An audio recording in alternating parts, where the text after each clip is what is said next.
Bonjour, bienvenue dans l'Instant T. Aujourd'hui, dans votre magazine d'actualité, nous revenons bien évidemment sur la colère des agriculteurs et puis nous évoquerons les nouvelles dispositions concernant la fin de vie des malades avec vous, Julie Sicot. Bonjour Julie. Bonjour Gwen. À vos côtés, Benjamin Bréon. Bonjour Benjamin. Bonjour Gwen. Alors, la nomination du Quimpérois Jean-Jacques Urvoas au poste de ministre de la Justice a-t-elle agité les réseaux cette semaine ? Plus bizarrement que la crise agricole. Ah, eh ben, on verra tout cela tout à l'heure dans l'Instant Web. Et puis Quimper, justement, fait son cirque depuis le 15 janvier avec le festival Circonova. C'est le rendez-vous de tous les arts circassiens, des plus anciens aux plus contemporains. Et ça dure jusqu'au 6 février. Avec nous pour en parler, deux invités. Aurélia Abramovici, bonjour, du théâtre de Cornouailles. Et le metteur en scène Thomas Guerino, bonjour. Bonsoir. Qui présente donc Maputo Mozambique en spectacle.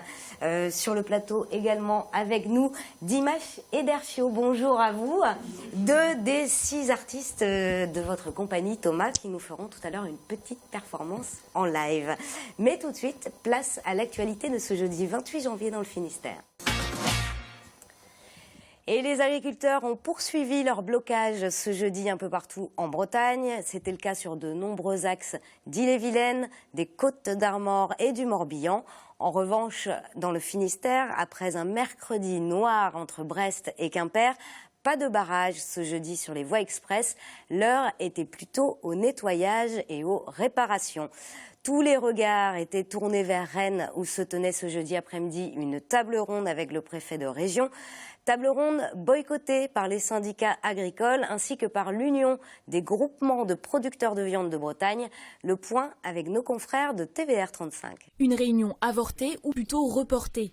Cette table ronde était à l'origine programmée pour faire le point avec l'ensemble des acteurs des filières agricoles en difficulté. Seule la coordination rurale et la confédération paysanne étaient au rendez-vous. L'appel au boycott des autres représentants du monde agricole a poussé le préfet de région, Patrick Stroda, à annuler la réunion, tout en appelant les agriculteurs à lever les barrages routiers. La crise, elle ne va pas se régler en bloquant les routes. La crise, elle se règle autour d'une table de travail où, justement, ensemble, les acteurs financiers, les professionnels de l'agriculture, les chambres d'agriculture, les groupements, les filières, peuvent travailler sur des chantiers qui sont d'ores et déjà à l'œuvre. À l'entrée de la préfecture, plusieurs dizaines d'agriculteurs et quelques tracteurs. Portés par la voix de Loïc Guine, président de la FDSEA d'Ille-et-Vilaine, leur détresse est écoutée. Sauf que vous avez des politiques, un État qui vous complexifie le sujet et donc vous n'avez pas toute la liberté de travailler et je dirais toute cette liberté elle est freinée pour ne peut-être pas trop inquiéter certains industriels. Loïc Guine annonce alors la levée de tous les barrages du département d'ici la fin de la journée. À l'issue d'un échange improvisé, la programmation d'une nouvelle réunion a été évoquée. Président, prenez-la, il y a une seule porte à franchir, elle est ouverte. Merci. Allez. Donc on se reverra. Merci. Mais aujourd'hui, il fallait aussi marquer notre colère parce que hier soir et cette nuit, c'est ce que j'ai ressenti de la part de mes collègues. Merci. De nouvelles actions devraient avoir lieu la semaine prochaine, mais il ne s'agira pas de blocage routier. Dans l'actualité, également ce nouveau rebondissement dans le dossier de la centrale à gaz à Landivisiau. D'après le site d'information Mediapart, la Commission européenne aurait ouvert une procédure contre ce projet de centrale. Bruxelles met en doute les conditions de l'appel d'offres remporté par le consortium Poweo, Direct Energy et Siemens. Julie, le Parlement a adopté mercredi soir de nouveaux droits pour les malades en fin de vie. Expliquez-nous de quoi il s'agit. Oui, c'est un texte qui instaure, et c'est nouveau, un droit à la sédation profonde et qui donne également plus de place aux directives anticipées. Alors c'est plus précisément de ça que je vais vous parler maintenant. Alors Gwen, Benjamin, nos invités, c'est une question un peu particulière que je vais vous poser, mais est-ce que vous vous êtes déjà demandé comment est-ce que vous souhaitez mourir ? Oui, moi j'aimerais bien mourir de rire, mais bon, voilà. Je crois qu'on n'a pas le choix. C'est en tout cas une question un peu difficile et qui demande une réflexion. Eh bien, la loi nous donne le droit de choisir avec les directives anticipées mises en place en 2005. Nous nous sommes rendus à une réunion d'information de l'Association pour le droit de mourir dans la dignité, l'ADMD. Alors, je précise qu'il s'agit d'une association partisane qui milite pour le suicide assisté, mais elle fait une information, en tout cas, sur ces directives. On va regarder votre reportage. Annick a 87 ans. Elle aimerait que son médecin lui confie une petite pilule, au cas où. Une demande qui fait sourire dans cette réunion de l'Association pour le droit de mourir dans la dignité. Ici, à défaut de médicaments, on informe sur les directives anticipées. Un texte écrit et signé qui indique les volontés du patient en cas de perte de conscience liée à la vieillesse, à la maladie ou un accident. J'entends parler, j'ai des amis qui ont des mères ou des parents dans des états pas possibles, alors je ne veux pas embêter mes enfants. J'en ai parlé récemment avec ma fille, parce que quand je lui en parle, elle me dit « Mais maman, c'est pas possible, tu vas vivre... » Je dis « Mais non, je ne vais pas vivre indéfiniment comme ça. » Je sais quand je vais lui faire signer ça, elle va sauter au plafond. Chacun peut depuis 2002 désigner une personne de confiance pour faire respecter ses volontés. On peut aussi depuis 2005 écrire ses directives anticipées, une disposition encore méconnue en France. Et surtout, une réflexion difficile, comment imaginer sa propre mort? Pourtant, à 66 ans, Rémi a déjà tout prévu. J'ai déjà rédigé un certain nombre de choses et pris des dispositions, je dirais post-mortem. J'appréhende un petit peu l'étape avant, quoi. Ce que je veux par rapport à ma propre mort, c'est ne pas souffrir, être maître non pas de mon destin, mais au moins de ma carcasse, de ma peau, de mon corps, quoi, hein, et de pouvoir dire ça, j'en veux pas. Les réunions de la DMD sur ce sujet font salle comble. Selon une étude de l'INED de 2012, seulement 2,5% des patients en fin de vie ont rédigé leurs directives. En écoutant les gens, ils ne connaissent pas leurs droits. Ils ne savent pas jusqu'où ils peuvent aller, ce qu'ils peuvent accepter ou non. Les directives anticipées peuvent être modifiées à tout moment. Elles doivent être confiées aux médecins ou aux personnes de confiance et renouvelées tous les 3 ans. Alors on le voit, Julie, dans votre reportage réalisé à Quimper, il y a plusieurs problèmes. La méconnaissance du public, la difficulté d'appréciation de ces directives et aussi l'écriture de celles-ci. Oui, alors il faut savoir que les établissements hospitaliers et médico-sociaux peuvent vous aider à rédiger ces directives. Elles sont là pour vous donner de l'information. Et on a justement posé la question au docteur Bols. C'est un médecin réanimateur, mais il est aussi directeur de l'espace de réflexion éthique de Bretagne, un lieu qui a pour mission de former et d'informer les personnels de santé sur ces questions éthiques et donc sur la fin de vie. Il nous éclaire sur la manière de rédiger ces directives. Quand je sais que j'ai tel type de maladie chronique, une maladie respiratoire chronique qui va évoluer vers la dépendance d'une machine, une maladie neurologique dégénérative, à un moment, je sais vers quoi je vais évoluer. Je peux en discuter avec mon ou mes médecins traitants.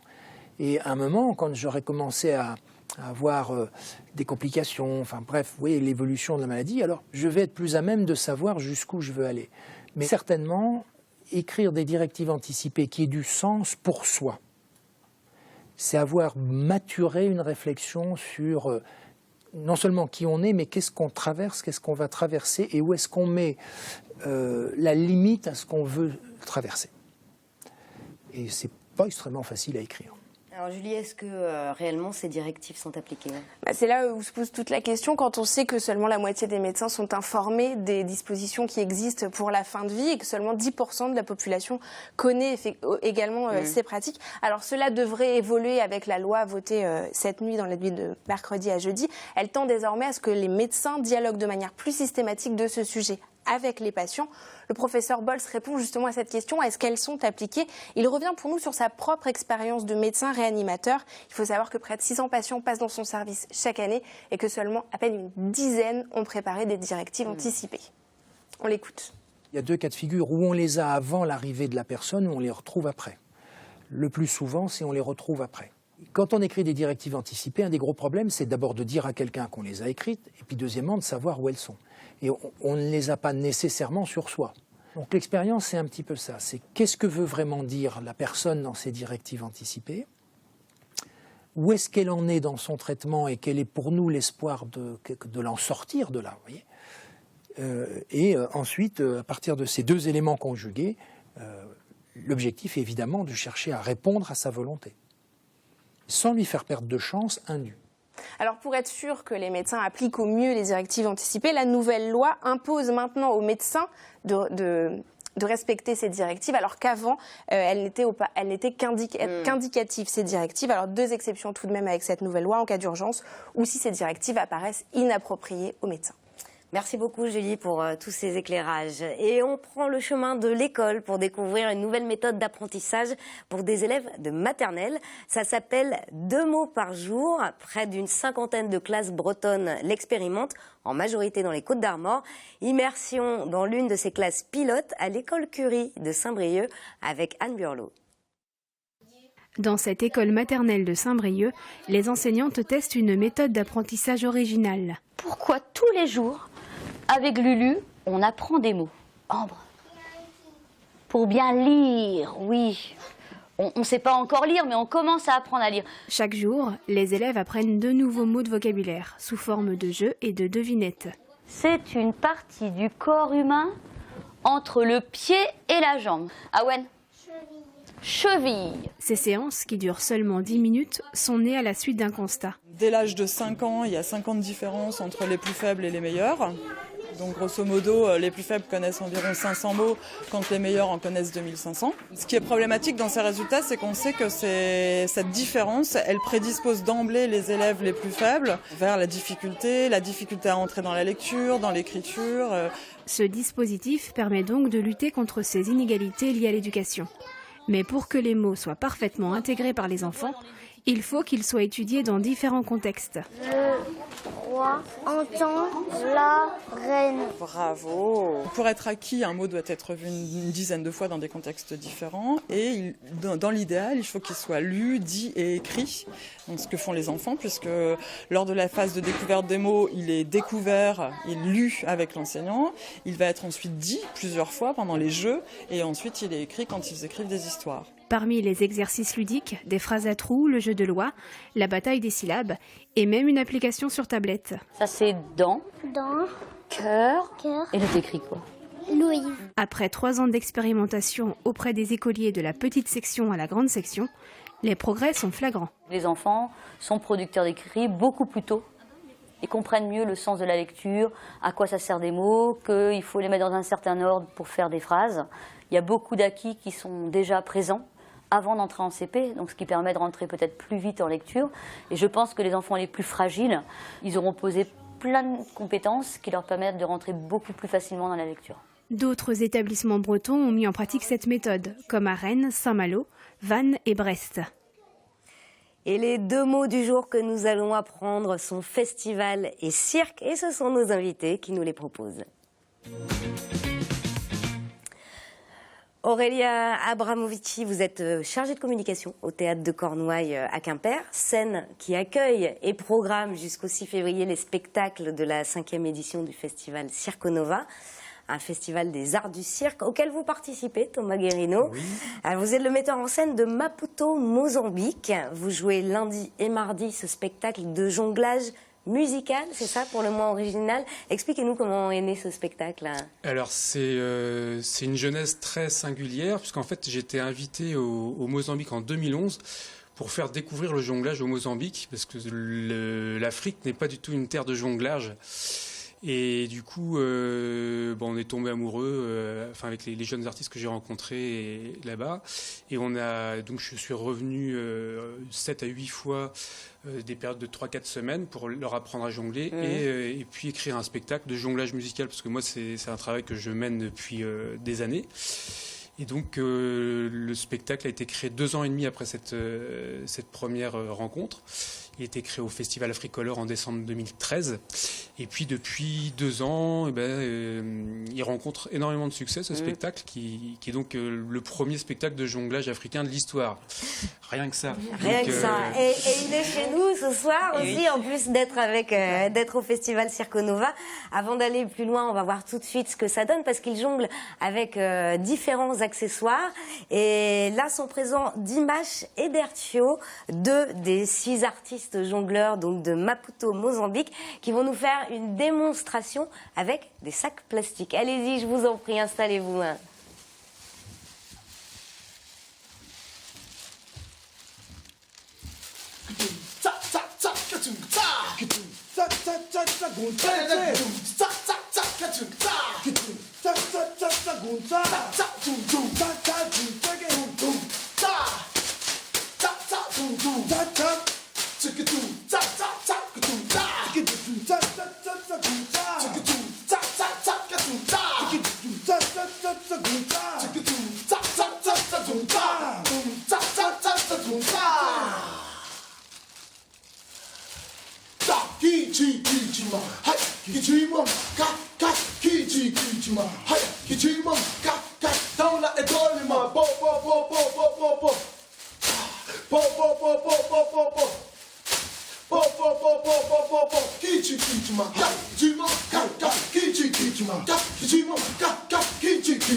Bravo, Maputo Mozambique. C'est donc un extrait de ce spectacle de jonglage musical. Thomas, on peut jongler avec tout alors? Avec tout, peut-être pas, mais en tout cas, on peut jongler avec beaucoup de choses. Et effectivement, moi, mon travail, c'est beaucoup focalisé sur l'intersection entre le travail de corps, de danse et de la manipulation de l'objet et des sons et de la musique, quoi. Et pourquoi le sac plastique? C'est Alors, quand même assez singulier comme choix. Alors le sac plastique, déjà, il a un son qui peut rappeler vraiment d'ailleurs des sons de certaines percussions. Ouais. Et puis c'est un objet qui est très lent à tomber. Du coup, ça donne une liberté rythmique incroyable qu'on n'a pas, par exemple, avec une balle. Et c'est-à-dire qu'on peut jongler très lentement, comme on a vu là d'ailleurs, ils font des acelerandos, et puis on peut le jongler très vite. En tout cas, c'est très très original. C'est à ne pas manquer lundi et mardi au Théâtre de Cornouailles à Quimper. Et Aurélia, avant de découvrir Maputo Mozambique à Quimper, il y a un grand rendez-vous samedi avec plusieurs compagnies. Oui. Et ça démarre dès le début d'après-midi. Et c'est gratuit. Et c'est gratuit. Ouais, c'est ça. Samedi 30 on y tient. C'est vrai que c'est la 5e édition du festival Circonova. On a là, dans cette édition, on aura eu 15 spectacles différents. Et on tient vraiment à aussi proposer des spectacles gratuits au Théâtre de Cornouailles et dans l'espace public. Donc en l'occurrence, on donne rendez-vous de 14h à 18h30 samedi. Quelles sont les compagnies présentes alors samedi? Alors, on a 3 spectacles différents, donc de 3 compagnies. La compagnie 3 fois rien qui vient présenter un spectacle qui s'appelle Roue libre, un trio de musiciens, acrobates, clowns, enfin voilà, qui permettra de découvrir un spectacle en famille. Toute la palette des arts circassiens. Voilà, exactement. Donc présenté dans la grande salle du Théâtre de Cornouailles. Une autre compagnie présentera pour le coup en extérieur, sur la façade de l'École des Beaux-Arts, qui est vraiment à côté du théâtre, un spectacle qui s'appelle Les Amants du Ciel. C'est une compagnie italienne qui nous présente en fait un duo amoureux et aérien, mis en musique par 2 musiciens, un violoniste et un accordéoniste qui seront pour le coup au sol, et du coup qui proposent au public de regarder nez en l'air cette histoire-là. Et puis un 3e spectacle à nouveau dans la salle du Théâtre de Cornouailles qui s'appelle Corveste, un clown magicien qui nous présente à la fois des numéros de cirque très ancestraux comme cette boîte magique à épée, mais aussi beaucoup plus contemporains et personnels de danse araignée, enfin voilà. Il faut venir. Et on va s'y aller il y a 15 jours, au premier samedi, il ne faut pas arriver en retard. Il faut même arriver en avance. Voilà, c'est quand même assez plein. C'est un rendez-vous maintenant assez connu, incontournable. Et c'est vrai que dans le Théâtre de Cornouailles, c'est entrée libre dans la limite des places disponibles. Voilà, on a 700 places. Et on va s'y aller aussi, la présence du magicien mentaliste finlandais Jani Nuutinen. Alors je ne sais pas si je prononce très bien, mais c'est aussi un spectacle étonnant. Alors en l'occurrence, effectivement. Et après, la semaine prochaine, c'est la dernière semaine du festival qui commence avec Maputo Mozambique, qui se poursuit avec 2 compagnies finlandaises très différentes. Jani Nuutinen, qui est effectivement un magicien, comme on dit, mentaliste, qui joue avec nos sens, qui travaille beaucoup sur le fonctionnement du cerveau. Et en fait, qui nous déstabilise entre ce qu'on croit percevoir et ce qu'on perçoit, et qui va jouer avec nos 5 sens. C'est-à-dire qu'on va avoir l'impression de voir quelque chose qui doit avoir forcément un certain goût, mais quand on va le goûter, parce qu'on va aussi manger pendant le spectacle, ce ne sera pas forcément le goût qu'on avait imaginé. Et tout ça dans tous les sens du terme. Et tout ça dans un petit chapiteau qui sera monté devant le Théâtre de Cornouailles. D'accord.